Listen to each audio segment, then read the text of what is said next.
जय श्री राम आदरणीय मित्रों, कैसे हैं आप? मैं लक्ष्मी पुत्र डॉक्टर कुमार गणेश जयपुर बीकानेर से प्रणाम। आप मेरे वीडियो लगातार पसंद कर रहे हैं, इस चैनल को पसंद कर रहे हैं, अपनी टिप्पणी भी लिख रहे हैं, साथ ही साथ में आप ये भी कह रहे हैं कि भाई फलां विषय पर, फलां व्यक्ति पर, फलां कला पर, फलां स्थान पर, फलां फ़िल्म पर भी वीडियो बनाइए।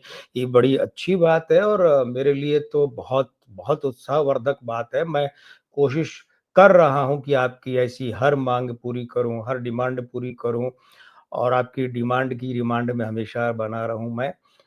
आज का विषय जो है ये आरंभ करूँ उससे पहले वही निवेदन कि भई देखिए अगर अभी भी आपने चैनल सब्सक्राइब नहीं किया है तो कर लीजिए। और क्या करना है और ये करना है कि वो जो घंटी का चिन्ह है वो दबा दीजिए जिससे आप जानते हैं कि वीडियो के नोटिफ़िकेशन आपको तुरंत मिल जाएँगे, आप तुरंत जुड़ जाएँगे। आपका एक सुझाव ये भी है कि कभी-कभी लाइव भी आइए, पीछे 2-3 लाइव किए थे कुछ महीनों पहले लेकिन वो विवशता की बात थी। कभी बड़ी सहजता से और अनुकूलता से भी लाइव आएँगे और चिंता मत कीजिए क्योंकि मेरे वीडियो में ऐसे कुछ एडिटिंग वगैरह तो मैं करता नहीं, उसका कोई कमाल तो है नहीं है, तो मैं लाइव भी आ जाऊँ तो उसमें भी कोई हर्ज नहीं है। आऊँगा, अवश्य आऊँगा किसी दिन जब उस तरीके का कोई विषय और उस तरीके का मूड होगा तो लाइव भी आऊँगा। फिलहाल आगे बढ़ता हूँ। हिंदी सिनेमा का एक बहुत बड़ा स्टार है, सुपरस्टार है। आज तो नहीं है, लेकिन एक समय था जब वो बहुत बड़ा सुपरस्टार था और उस आदमी ने राजनीति में भी पाँव रखा और पहला ही चुनाव जीता, बहुत बड़े नेता को हराया, बहुत बड़े नेता को। सब वो नाम बहुत बड़ा था जिसे हराया था। तो और क्या बात और बात ये कि धाकड़ ढंग से हराया था। लेकिन उसके बाद में उस अभिनेता का राजनीति से मोह भंग हो गया, सुपरस्टार का और वो फिर फ़िल्मों में आ गया, लौट आया फ़िल्मों में। तो अब इस बात को यहीं छोड़कर मैं आपको बनारस ले चलूँ, बनारस मतलब वाराणसी ले चलूँ? चलिए, आ गया हूँ मैं। बनारस में दशकों पहले की बात है, दशकों। मतलब अगर आप कहेंगे तो मैं कहूँगा कि भई लगभग-लगभग ये बात पुरानी है 70 साल के लगभग, 68-70 साल पुरानी ये बात है। तो उस वक़्त हिंदुस्तान में एक शास्त्रीय नृत्यांगना का बड़ा नाम था, क्लासिकल डांसर, शास्त्रीय नृत्यांगना और वे थी सितारा देवी। तो उनका बड़ा नाम था सितारा देवी का, जगह-जगह जातीं, जैसे कलाकार शो करते हैं, वो अपने शो करतीं और कला का प्रदर्शन करतीं। तो इसी सिलसिले में एक बार उनका जाना हुआ वाराणसी, बनारस। तो वहाँ कार्यक्रम की बात थी, शो करना था, कार्यक्रम की तैयारी हो गई। लेकिन उसी दरमियान सितारा देवी को पता चला कि वो जो उनका नियमित तबला वादक है, भई तबला बजेगा तभी तो नृत्य होगा ना। तो वो जो उनका नियमित तबला वादक है, वो उनके साथ नहीं है। ये एक समस्या आ गई। अब ये समस्या आई तो क्या किया जाए? शो रद्द कर दें? लेकिन शो भई रद्द करें ये तो जमा नहीं मामला, तो क्या करें? क्योंकि सितारा देवी के नृत्य के लिए तो तबला वादक जब तक वो तालमेल वाला नहीं हो, जो सितारा देवी के नृत्य को समझ सके और उसके हिसाब से तोड़ बजा सके, तो जब तक ऐसा नहीं होगा वो कैसे नृत्य करेंगी? बैठकर गप तो मारनी है नहीं, नृत्य करना है भाई।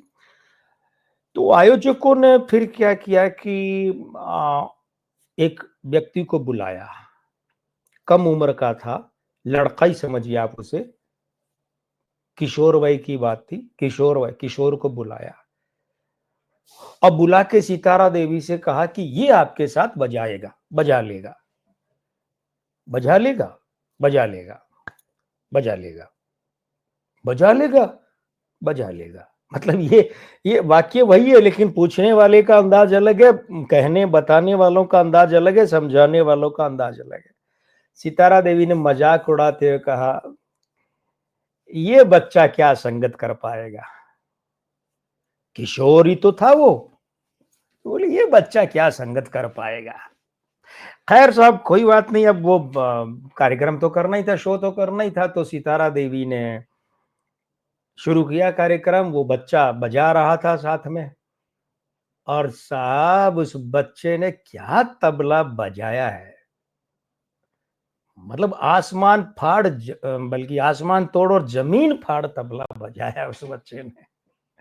पठानगिरी की तारीफों के शब्द में कहूं तो, शब्दों में ये ऐसे कि जमीन फाड़ और आसमान तोड़, गजब का कहर ढाया उस बच्चे ने, क्या तबला बजाया। और जनाब आली उस बच्चे ने तब तक तबला बजाया है जब तक कि सितारा देवी के पांव खून से लथपथ हो गए, खून बहने लगा सितारा देवी के पांव से। और जब वे रुक गई तो बच्चे ने तबला रोका। ये जलवा था उस किशोर के तबला वादन का। सितारा देवी मान गई। और जो थोड़ी देर पहले उन्होंने मजाक उड़ाया था, ये बच्चा संगत कर पाएगा, क्या संगत कर पाएगा, उन्होंने अपनी राय बदल दी। उनके पांव खून से लथपथ हुए तब तक उस बच्चे ने तबला बजाया था वहां कार्यक्रम में। तो साहब ये बच्चा बड़ा होकर, अरे रुकिए रुकिए रुकिए रुकिए, इस बच्चे का नाम था लक्ष्मी नारायण सिंह। और यही बच्चा बड़ा होकर लच्छू महाराज के नाम से जाना गया। बहुत बड़े तबला वादक, बांसुरी वादक लच्छू महाराज। बांसुरी भी उतनी बढ़िया बजाते थे। और जैसा कि बनारस वालों का मूड होता, बड़े मूडी थे, मनमौजी जी थे। और मनमोह जी तो बहुत बड़े थे साहब। मनमोह जी कितने बड़े थे कि सरकार ने पद्मश्री देना चाहा।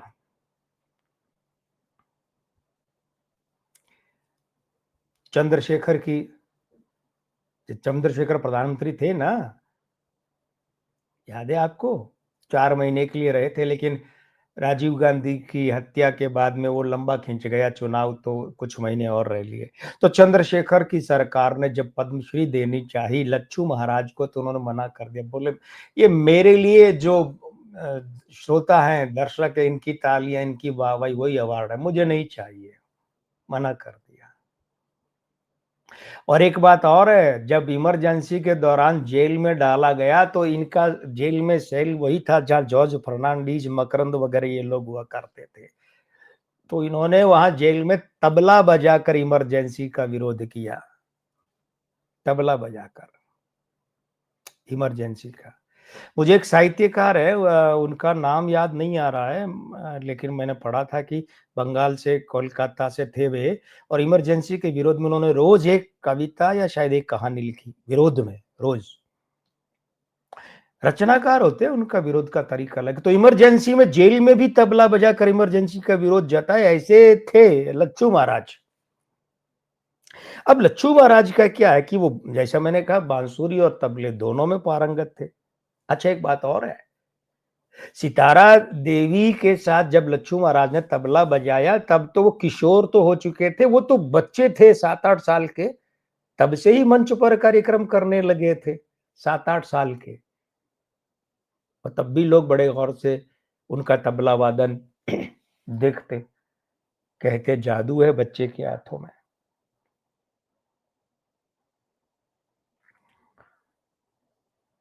इनके पिताजी थे वासुदेव नारायण सिंह, जो वासुदेव महाराज कहलाते थे।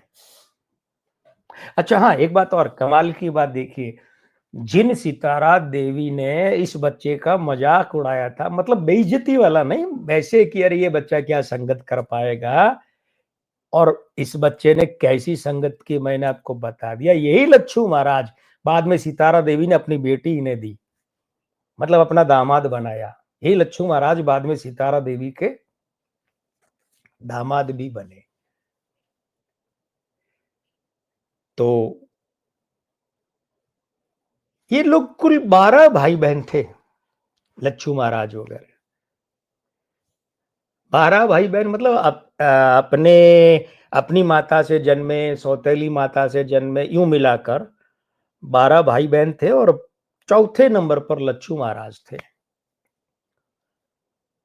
और ऐसा बताते हैं कि बिरजू महाराज के ये चाचा थे। तो लच्छू महाराज जो है, ये असल में क्या है कि वासुदेव महाराज के पुत्र थे, ये बात तो मैं आपको बता चुका हूँ। वासुदेव महाराज की जो पहली पत्नी थी, उससे ये थे। तो वासुदेव महाराज की जो पहली पत्नी थी, तो उसमें से ये थे, लच्छू महाराज थे और एक बेटी थी निर्मला। अब मैं दूसरी बीवी पे आ जाऊं तो वासुदेव महाराज की एक दूसरी बीवी थी मुन्नन आपा, मुस्लिम थी वे। उनसे 2 बेटियां हुई, एक तो कुमकुम और एक राधा या राधिका, दोनों नाम ही उनके चले। ये इनका किस्सा मैं आपको फिर कभी बताऊंगा कि क्या था। लेकिन यहाँ जो पहली बीवी से जन्मे ना लच्छू महाराज और निर्मला, हिंदू पत्नी से, तो वो निर्मला देवी जो है, ये निर्मला बाद में निर्मला देवी बनी और अरुण आहूजा से विवाह किया और इनकी संतान सुपरस्टार गोविंदा। अब आई बात आपको समझ में कि वीडियो के बिल्कुल शुरू में जो मैंने जिस सुपरस्टार का जिक्र किया था वो कौन? गोविंदा, जिन्होंने मुंबई की सीट से 2009 4 के चुनाव में राम नाईक जैसे बड़े चेहरे को हराया था और धाकड़ धक। लेकिन उसके बाद करियर भी चौपट हो गया, राजनीति भी चौपट हो गई। तो लच्छू महाराज गोविंदा के सगे मामा। गोविंदा ने लच्छू महाराज से बहुत सीखा, संगीत की तमीज सीखी, संगीत का जो म्यूजिक सेंस है, जो समझ है, वो सीखी। और ध्यान ये दिए जाने वाली बात है कि लच्छू महाराज जो है ना, उन्होंने अपनी मृत्यु के बाद उनके साथ क्या होगा ये पहले कह दिया था। वो बड़े प्रेम से किसी को जब कोई पास बैठा था तो बोलते, तो गुरु कहते, अरे गुरु सुनो यार, एक पान लाओ अपने वाला। अरे गुरु सुनो यार, ये बात है गुरु, ये बात है। मतलब वो गुरु संबोधन देते थे। तो उन्होंने अपनी मृत्यु से पहले अपने एक मित्र से कहा था, गुरु कल देखना, मर जाऊंगा ना तो संगीत से एक भी आदमी आएगा नहीं कि लच्छू मर गया।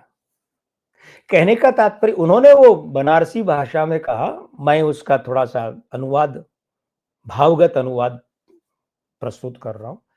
उनके कहने का मतलब था कि देखो भाई, कल जब मैं मर जाऊंगा ना तो मेरी अंतिम यात्रा, मेरी शव यात्रा में संगीत जगत से कोई नहीं आएगा कि लच्छू मर गया। और हुआ यही।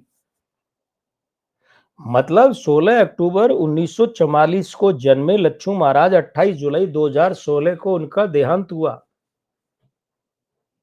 तो ध्यान दीजिएगा, सूचना सबको मिली जो उनसे संबंधित थे कि लच्छू महाराज का देहांत हो गया। लच्छू महाराज ने एक विदेशी जो महिला थी उससे विवाह किया, और विदेशी महिला से विवाह किया। वो पत्नी का नाम टीना, और बेटी हुई उससे तो उसका नाम नारायणी, चंद्रा नारायणी या नारायणी नाम रखा। लच्छू महाराज के देहांत के समय ये दोनों स्विट्जरलैंड थी। वीजा नहीं मिलने के कारण ये नहीं आ पाई। सोचिए, एक बेटी अपने पिता के और एक पत्नी अपने पति के अंतिम संस्कार में ही नहीं आए। वीजा, सांसारिक जो भी कारण रहा हो, वीजा नहीं मिला। गोविंदा को सूचना मिली, उन्होंने खबर आई कि वे तुरंत रवाना हो रहे हैं मामा के अंतिम संस्कार में सम्मिलित होने। लेकिन फिर यह है कि मौसम खराब हो गया तो वे, उनका हवाई जहाज उड़ नहीं पाया, वे भी नहीं आ पाए।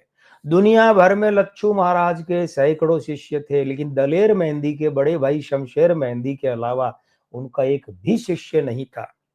उत्तर प्रदेश सरकार का, उस समय किसकी सरकार थी?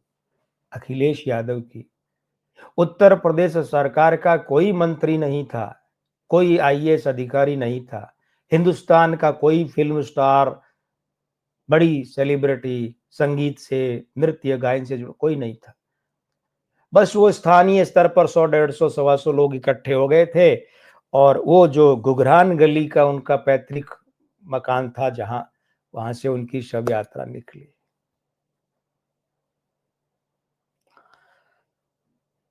उन्होंने पहले ही कह दिया था कि देखना गुरु, कल कोई नहीं आएगा संगीत से कि लच्छू मर गया।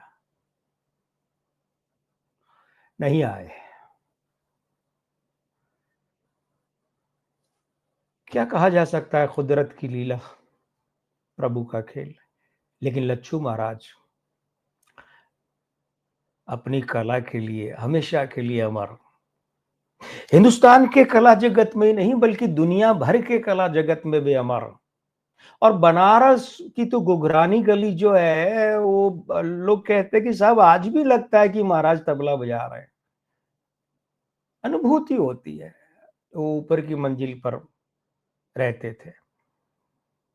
तो लच्छू महाराज जैसे शानदार धाकड़ कलाकार की पुण्य स्मृतियों को आप और मैं दोनों नमन करते हैं।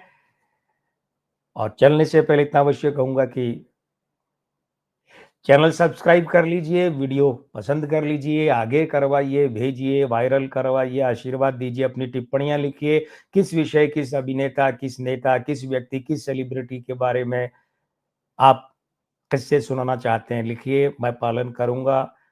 देर सवेर सही, हाथों हाथ सही, लेकिन आपकी बात रखूंगा। और अब मैं लक्ष्मीपुत्र डॉक्टर कुमार गणेश, जयपुर बीकानेर से विदा लेता हूँ, ये कहते हुए कि मिलता हूँ अगले वीडियो में। जय श्री राम, प्रणाम।